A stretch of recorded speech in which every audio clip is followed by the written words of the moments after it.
Aesop Fables, Volume 1.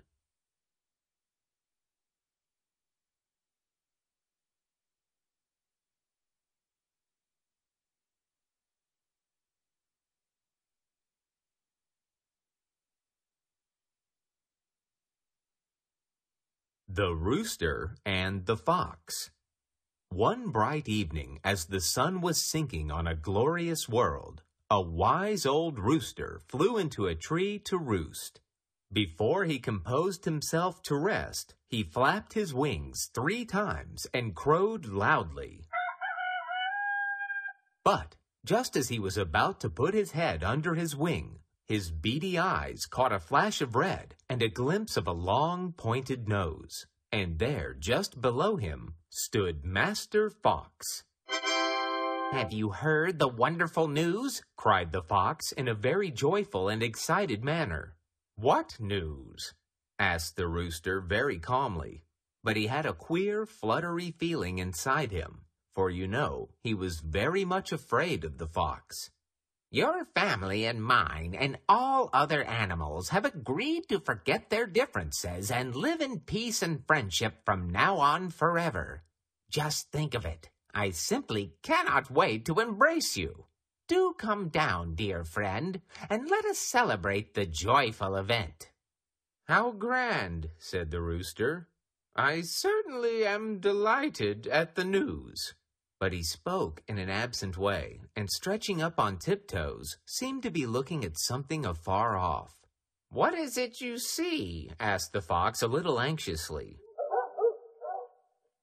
"Why, it looks to me like a couple of dogs coming this way. They must have heard the good news and—" But the fox did not wait to hear more. Off he started on a run. "Wait!" cried the rooster. "Why do you run? The dogs are friends of yours now." "Yes," answered the fox, "but they might not have heard the news. Besides, I have a very important errand that I had almost forgotten about." The rooster smiled as he buried his head in his feathers and went to sleep, for he had succeeded in outwitting a very crafty enemy. Moral: the trickster is easily tricked. The Wolf and the Kid.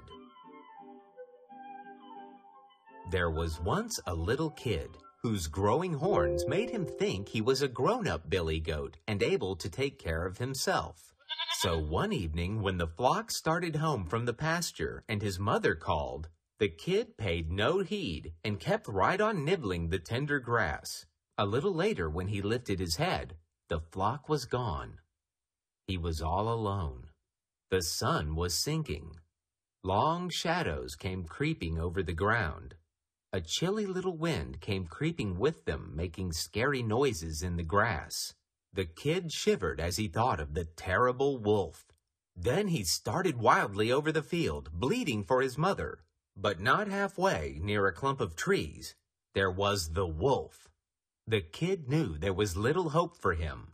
"Please, Mr. Wolf," he said, trembling, "I know you're going to eat me, but first please pipe me a tune, for I want to dance and be merry as long as I can." The wolf liked the idea of a little music before eating, so he struck up a merry tune, and the kid leaped and frisked gaily. Meanwhile, the flock was moving slowly homeward. In the still evening air, the wolf's piping carried far. The shepherd dogs pricked up their ears. They recognized the song the wolf sings before a feast, and in a moment they were racing back to the pasture. The wolf's song ended suddenly, and as he ran with the dogs at his heels, he called himself a fool for turning piper to please a kid, when he should have stuck to his butcher's trade.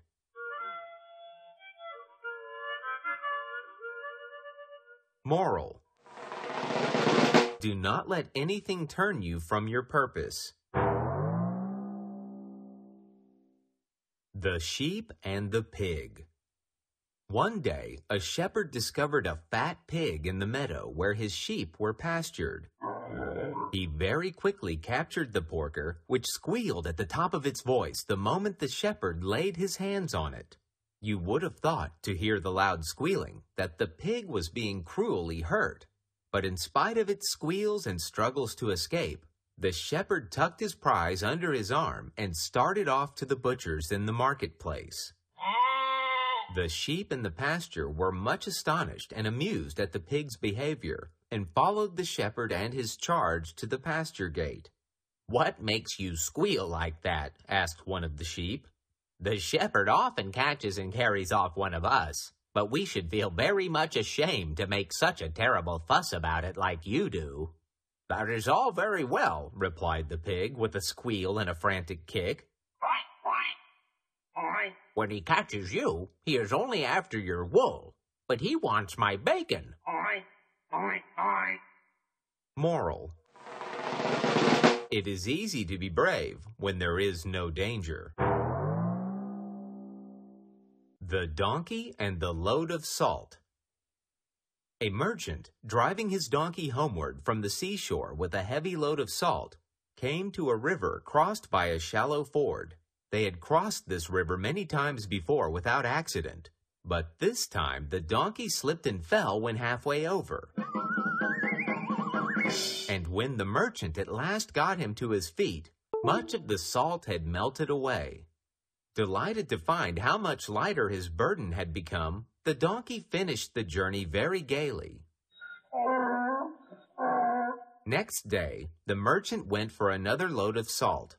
On the way home, the donkey, remembering what had happened at the ford, purposely let himself fall into the water and again got rid of most of his burden. The angry merchant immediately turned about and drove the donkey back to the seashore, where he loaded him with 2 great baskets of sponges. At the ford, the donkey again tumbled over, but when he had scrambled to his feet, it was a very disconsolate donkey that dragged himself homeward under a load 10 times heavier than before. Moral: the same measures will not suit all circumstances. The Peacock. The peacock, they say, did not at first have the beautiful feathers in which he now takes so much pride. The Roman goddess Juno, whose favorite he was, granted them to him one day when he begged her for a train of feathers to distinguish him from the other birds. Then, decked in his finery, gleaming with emerald, gold, purple, and azure, he strutted proudly among the birds. All regarded him with envy. Even the most beautiful pheasant could see that his beauty was surpassed by the peacock. Presently, the peacock saw an eagle soaring high up in the blue sky and felt a desire to fly, as he had been accustomed to do so. Lifting his wings, he tried to rise from the ground, but the weight of his magnificent train held him down.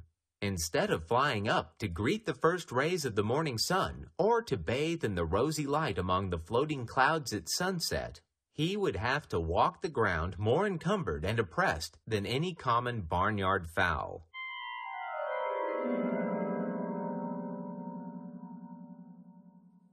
Moral: do not sacrifice your freedom for the sake of pomp and show.